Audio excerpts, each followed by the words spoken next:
I work at a small bar in Seoul. It's not a big franchise, just a cozy, quiet place. Most of our customers are regulars, and occasionally new faces appear, but I usually get used to them quickly. However, that night, I met a customer I could never get used to. It was a Friday night. The bar was packed, and I was busy mixing cocktails and pouring drinks. Then, the door quietly opened, and a man walked in. He was completely different from the other customers. Tall and thin with a pale face. His bony hands, visible from under his black coat, were almost devoid of color. But what unsettled me the most were his eyes, so deep and dark that they felt like endless voids. And those eyes were staring directly at me.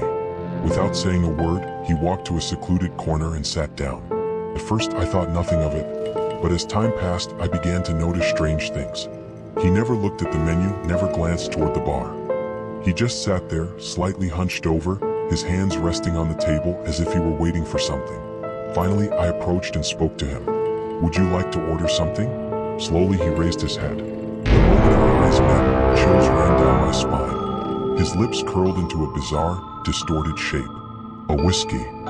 His voice was low and echoed as if coming from a great distance.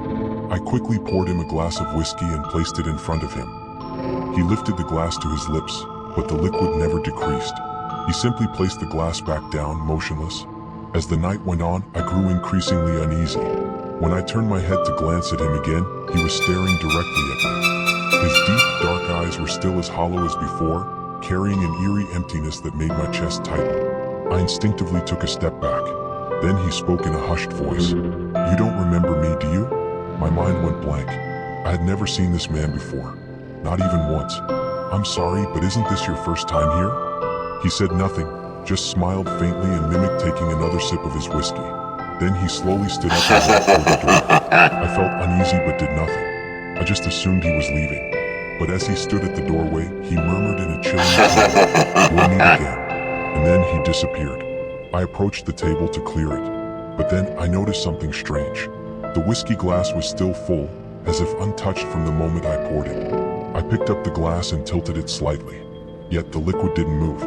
It was as if time itself had stopped inside it. From that day on, every time I left work, a thought would creep into my mind. What if he was standing just around the corner, waiting?